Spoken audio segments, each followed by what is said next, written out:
Hello friends, welcome to knowledge origin. आप सभी का नॉलेज ओरिजिन के यूट्यूब चैनल पर बहुत बहुत स्वागत है। I hope you are doing well in life और आप सभी की स्टडीज़ एंड हेल्थ बहुत अच्छी चल रही होगी। सो फ्रेंड्स, जैसा कि आप सभी को पता है, इस चैनल पे हमने उत्तराखंड की जितनी भी आगामी परीक्षाएं हैं उन सभी के लिए एक वीडियो सीरीज स्टार्ट करी है, जिसमें हम उत्तराखंड और जनरल नॉलेज पार्ट को कवर कर रहे हैं। उत्तराखंड के लिए हम परीक्षावाणी किताब की चैप्टर वाइज MCQs कवर कर रहे हैं और उत्तराखंड की जितना भी स्टडी डेटा है उसे मैप की हेल्प से समझने की कोशिश कर रहे हैं, ताकि एग्ज़ाम में अगर कोई भी क्वेश्चन आता है तो आप उसे 100% अटैम्प्ट करके आएँ। तो फ्रेंड्स, जैसा कि आप सभी को पता है, हम उत्तराखंड के नदी तंत्र के बारे में पढ़ रहे हैं। उत्तराखंड की जो 3 प्रमुख नदियाँ हैं उसमें से है पहली यमुना, फिर है गंगा रिवर और उसके बाद है काली रिवर। गंगा नदी 2 नदियों से मिलकर बनी है। एक है अलकनंदा नदी उपतंत्र और दूसरा है भागीरथी नदी उपतंत्र। तो हमने यमुना तंत्र को, अलकनंदा उपतंत्र और भागीरथी के साथ गंगा रिवर सिस्टम को भी कवर कर चुके हैं। आज के इसमें हम कवर करने जा रहे हैं काली गंगा यानी काली नदी को। आई होप आपको ये वीडियो पसंद आएगी। अगर ये वीडियो पसंद आती है तो इसे लाइक ज़रूर करें, और अगर आप इस चैनल पे नए हैं तो चैनल को सब्सक्राइब करना ना भूलें and press the bell icon, ताकि जब भी हमारी कोई न्यू वीडियो आए सबसे पहले नोटिफिकेशन आपके पास पहुंचे। तो चलिए स्टार्ट करते हैं हम आज की वीडियो को। देखिए, यह है इंडिया का मैप और यहाँ पर आप हिमालय रेंजेस देख सकते हैं। तो सबसे पहले लद्दाख रेंज, जस्कर, ठीक है, इसके ऊपर भी काराकोरम रेंज है, ठीक है, काराकोरम, लद्दाख, जस्कर, पीर पंजाल। तो ये हिमालय के ट्रांस हिमालय, कौन से ट्रांस हिमालय, जिसे हम प्राय हिमालय भी कहते हैं, ठीक है, ये रेंजेस आती हैं। अब जो इसमें से जस्कर रेंज है, ठीक है, ये जस्कर रेंज आगे को बढ़ते हुए हिमाचल प्रदेश और उत्तराखंड से होके गुजरती है। तो आप यहाँ पर देख सकते हैं, ये उत्तराखंड का मैप है, ठीक है। तो यहाँ पर से क्या है, जस्कर रेंज होके गुजर रही है। तो जस्कर रेंज गुजरती है तो इसके ईस्ट में, ठीक है, इस जस्कर रेंज के ईस्ट में क्या है, एक जगह पड़ती है। इस जगह का नाम क्या है, व्यास आश्रम, ठीक है, जो काला पानी नामक जगह पे मौजूद है।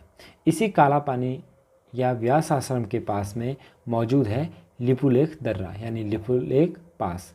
अब ये पास क्या होता है, ठीक है। अब देखिए, पुराने ज़माने में क्या होता है, ये जो पहाड़ियाँ होती हैं, ठीक है, पर्वत होते हैं, इनकी ऊंचाइयाँ बहुत होती हैं और इनको पार करके जाना बहुत मुश्किल होता है। तो इन पहाड़ों के बीच में से कभी कहीं रास्ते होते हैं, ठीक है। तो इन्हीं रास्तों को हम ट्रेड के लिए यानी व्यापार के लिए और इधर उधर जाने के लिए यूज़ करते हैं। तो यही जो रास्ते होते हैं इनको दर्रा बोलते हैं या पास बोलते हैं। तो पिथौरागढ़ डिस्ट्रिक्ट में मौजूद है लिपुलेख दर्रा। तो इसका यूज़ किस लिए किया जाता है कैलाश मानसरोवर यात्रा में यहाँ से गुजरा जाता है, ठीक है। तो कैलाश मानसरोवर यात्रा किस दर्रे से होके जाती है, ये होके जाती है लिपुलेख दर्रे से। अब देखिए, इस जो व्यास आश्रम काला पानी नामक जगह है, यहाँ से एक रिवर निकलती है। क्या निकलती है, एक रिवर निकलती है जिसको हम काली गंगा बोलते हैं। क्या बोलते हैं, काली गंगा बोलते हैं। तो उत्तराखंड में जब काली गंगा बहती है तो व्यास आश्रम से लेके जब इसका लास्ट पॉइंट आता है उत्तराखंड में, तब तक ये टोटल 252 यानी 252 किलोमीटर की सफ़र तय करती है, ठीक है, काली गंगा। तो इसी के साथ ये उत्तराखंड की सबसे लंबी नदी हो जाती है। तो उत्तराखंड की सबसे लंबी नदी कौन सी है, काली गंगा। इसके बाद जो नदियों की लंबाई है, ठीक है, भागीरथी रिवर है, वो 205 किलोमीटर ट्रैवल करती है। अलकनंदा 195 किलोमीटर ट्रैवल करती है और यमुना रिवर, ठीक है, यमुना रिवर 136 किलोमीटर का डिस्टेंस ट्रैवल करती है। तो सबसे ज़्यादा उत्तराखंड की सबसे लंबी नदी कौन सी है, काली गंगा। अब देखिए, हमने देखा था यहाँ पे उत्तराखंड का मैप, ठीक है, ये उत्तराखंड का मैप है। तो इस जगह पर क्या है, काली कुमाऊं नामक जगह पड़ती है। हुआ क्या था, जब नेपाल में कि जो गोरखा शासक थे ठीक है। तो इन्होंने 1790 में, ठीक है, 1790 में कुमाऊं में अटैक करके कुमाऊं को क्या कर लिया था, कैप्चर कर लिया था। फिर इनका शासन चलता रहा। तो 1815 में, ठीक है, 1815 में अंग्रेज़ों ने इन गोरखाओं को हरा कर, ठीक है, कुमाऊं पे कब्जा कर लिया और क्या कर लिया, सिंगौरी की संधि कर ली, ठीक है, सिंगौरी की संधि कर ली। तो इस संधि के अनुसार क्या हुआ कि यहाँ पे जो काली नदी है, ठीक है, काली नदी है, तो इसे क्या बनाया गया, इंडिया और नेपाल का बॉर्डर एरिया बनाया गया। इस काली नदी के समांतर एक और माउंटेन रेंज नेपाल में आगे चलती है जिसे हम बोलते हैं काकागिरी पर्वत श्रृंखला, ठीक है, काकागिरी पर्वत श्रृंखला। ये नेपाल में काली नदी के समांतर यानी पैरेलल चलती है। तो 1815 में सिंगौरी नदी के अकॉर्डिंग, ठीक है, सिंगौरी संधि के अकॉर्डिंग ये क्या हो गई थी, काली नदी इंडिया और नेपाल के बीच में नेचुरल बाउंड्री हो गई थी। अब देखिए, जो ये काली गंगा है, ठीक है, इसे उत्तराखंड में यानी भारत में काली गंगा के नाम से जाना जाता है और नेपाल में इसे शारदा नदी के नाम से जाना जाता है। तो आपसे पूछा जा सकता है कि काली रिवर को नेपाल में किस नाम से जाना जाता है, किस नाम से, शारदा रिवर के नाम से, ठीक है। तो ये कुछ इम्पोर्टेंट बात थी। इसके अलावा जो इम्पोर्टेंट बात है ये है कि स्कंद पुराण में, क्या, स्कंद पुराण के मानस खंड में इस नदी को श्यामा रिवर बोला गया है। क्या बोला गया है, श्यामा रिवर यानी श्यामा नदी, किसके, स्कंद पुराण के मानस खंड में, ठीक है। और जो श्यामा नदी है इसके जल को अपवित्र माना गया है। जल को अपवित्र यानी ये पवित्र काम के लिए यूज़ नहीं किया जा सकता, ठीक है। तो इसके बाद से देखिए, तो इसी को लेके हमारा जो इंडिया और नेपाल का है ये काला पानी, इसी को लेके क्या चलती है, एक डिस्प्यूट चलता है कि ये इलाका हमारा है, ठीक है। तो ये सब मैंने आपको बता दिया है। इसके बाद जो काली रिवर है इसकी जो सबसे पहली क्या है, सहायक नदी है, वो है कुंठी यांगटी, ठीक है, कुठी यांगटी, जो कि जस्कर रेंज के वेस्ट साइड से निकलती है। जस्कर रेंज के ईस्ट साइड से निकलती है काली रिवर और वेस्ट साइड से निकलती है इसकी फर्स्ट ट्रिब्यूटरी जो कि है कुठी यांगटी, जो काली रिवर को गुजी नामक जगह पे आके मिलती है। इसके बाद अगर हम आगे बढ़ते हैं तो एक ग्लेशियर पड़ता है जिसका नाम है गोवान खना, ठीक है, गोवान खना ग्लेशियर। यहाँ से दो रिवर्स निकलती हैं जो कि है लस्सर, ठीक है, लस्सर या लिस्सर इसे भी बोला जाता है, और दूसरी है दारमा रिवर। तो ये दोनों लस्सर और दारमा ये आपस में आके तेजांग नामक एक जगह पे मिल जाती हैं और फिर पूर्वी धौलीगंगा नाम से आगे को बढ़ती है। तो पूर्वी धौलीगंगा किस रिवर का, किस सहायक नदी है, ये काली गंगा की है, ठीक है। आपने पढ़ा होगा पश्चिमी धौलीगंगा, क्या पढ़ा होगा, पश्चिमी धौलीगंगा, ये गढ़वाल क्षेत्र में फ्लो होती है और ये किसकी सहायक नदी है, ये अलकनंदा रिवर की सहायक नदी है। और जब अलकनंदा रिवर में पश्चिमी धौलीगंगा मिलती है तो ये कहाँ पर मिलती है, ये विष्णु प्रयाग में मिलती है जो कि पंच प्रयाग में से फर्स्ट प्रयाग है, ठीक है। तो विष्णु प्रयाग पे पश्चिमी धौलीगंगा अलकनंदा रिवर से आके मिलती है। और पूर्वी धौलीगंगा किस में आके मिलती है, ये मिलती है काली गंगा नाम, ठीक है। और कहाँ मिलती है, ये तवा घाट नामक स्थान पे, खेला एक जगह है उस स्थान पे मिलती है, खेला श्यालपंथ जो कि तवा घाट में पड़ता है, ठीक है। वहाँ पे पूर्वी धौलीगंगा काली रिवर में आके मिल जाती है।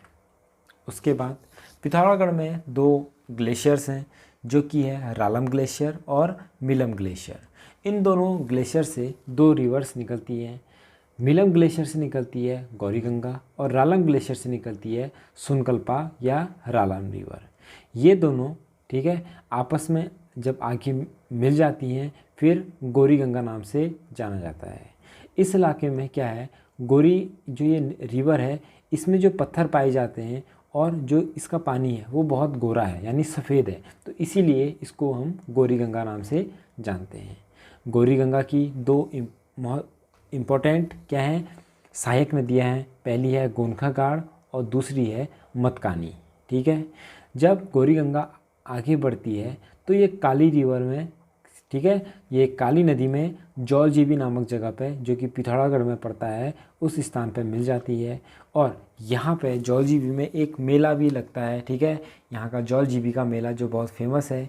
ये स्टार्ट कब हुआ था? 1914 में, ठीक है। तो जौलजीबी का मेला कब स्टार्ट हुआ था? 1914 में।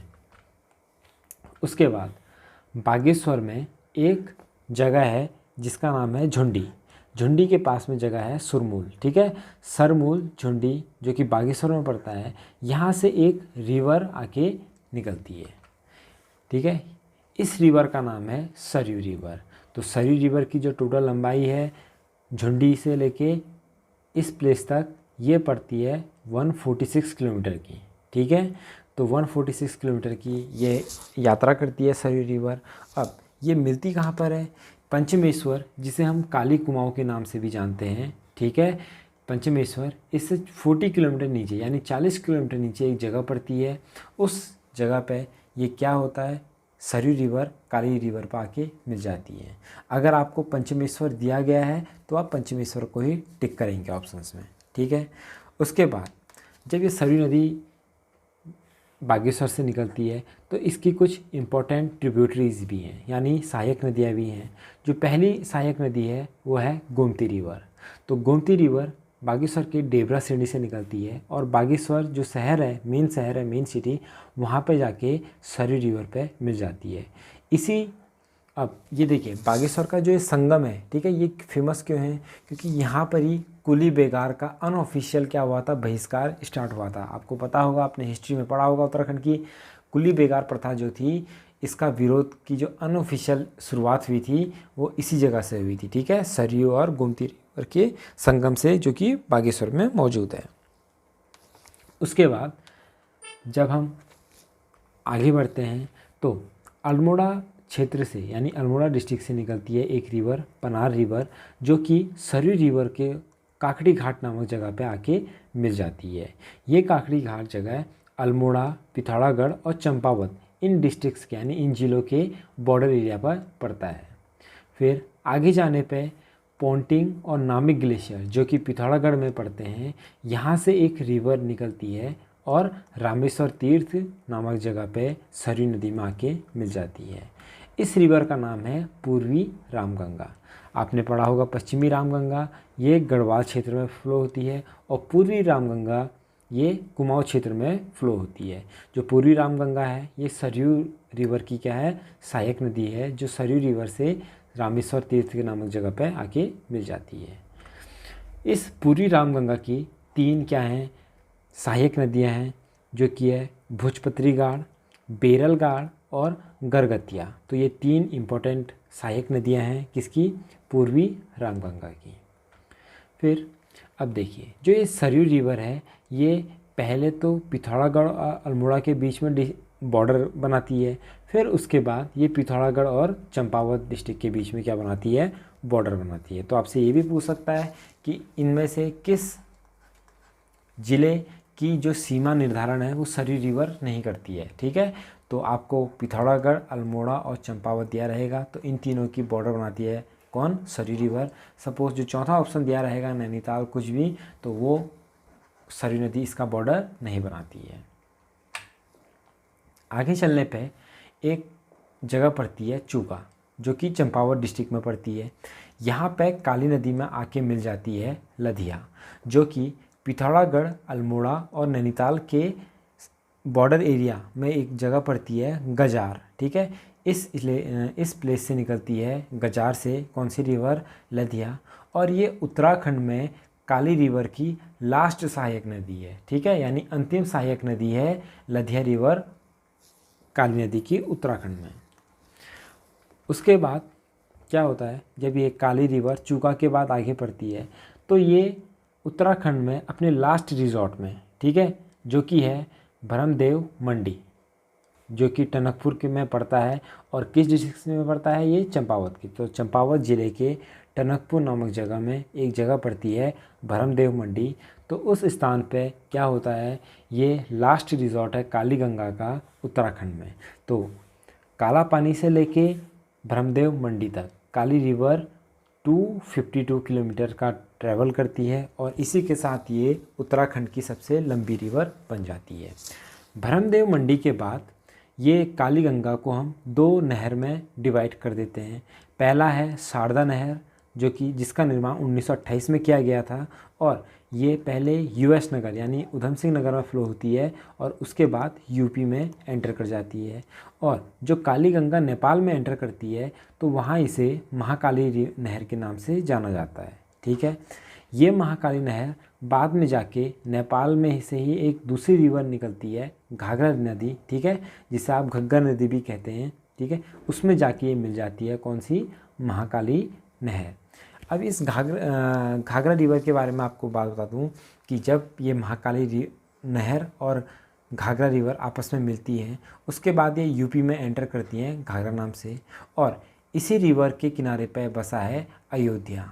ठीक है, अयोध्या इसी नदी के किनारे बसा है घाघरा के, लेकिन अयोध्या में इस घाघरा रिवर को हम किस नाम से जानते हैं, सरयू नाम से जानते हैं। ठीक है, आपने देखा कि एक सरयू रिवर है, ये है जो पंचमेश्वर से नीचे मिल जाती है, लेकिन ये सरयू रिवर अलग है। ठीक है, क्योंकि सरयू का रिवर, देखिए मैंने आपको क्या बताया था, जो काली गंगा है इसके पानी को कुमाऊं या उत्तराखंड में सबसे अपवित्र माना गया है, लेकिन जो सरयू रिवर है, ठीक है, इसका पानी सबसे पवित्र माना गया है। किसका, इसका पानी सबसे पवित्र माना गया है कुमाऊं और उत्तराखंड में सरयू रिवर का।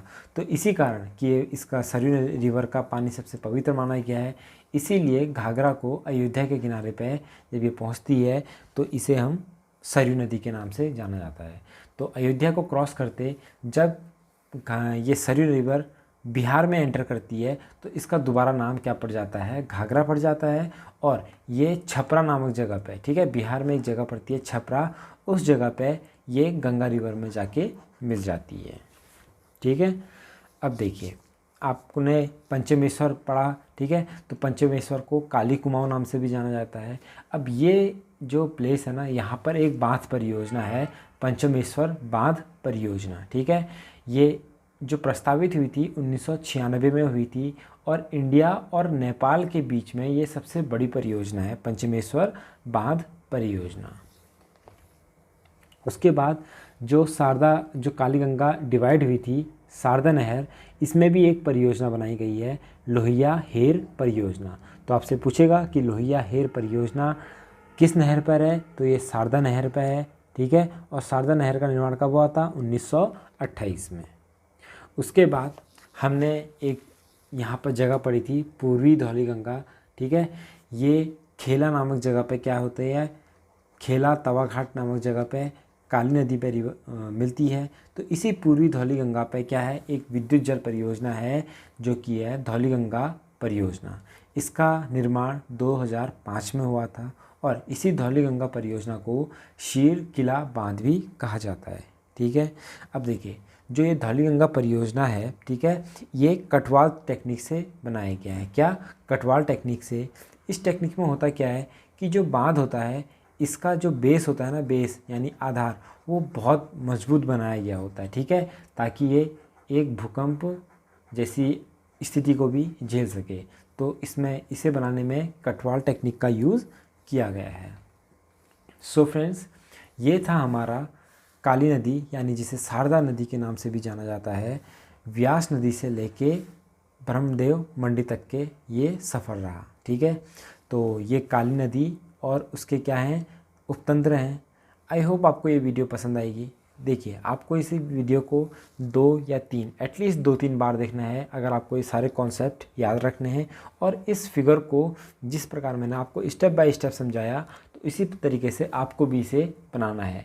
जब तक आप इसकी प्रैक्टिस नहीं करेंगे तो आपको हमेशा कन्फ्यूजन बना रहेगा, आप बार बार भूलते रहेंगे। ठीक है, तो 2-3 बार देखिए इस वीडियो को और एक बार इसको खुद बनाने की कोशिश करिए। सो फ्रेंड्स, ये था हमारा काली नदी तंत्र। ठीक है, तो आई होप आपको ये वीडियो पसंद आएगी। अगर वीडियो पसंद आती है तो इसे लाइक कीजिए। अगर आप इस चैनल पर नए हैं तो चैनल को सब्सक्राइब करना ना भूलें and press the bell icon, ताकि हमारी कोई भी न्यू वीडियो आए सबसे पहले नोटिफिकेशन आपके पास पहुँचे। मिलते हैं नेक्स्ट वीडियो में, तब तक के लिए जय हिंद।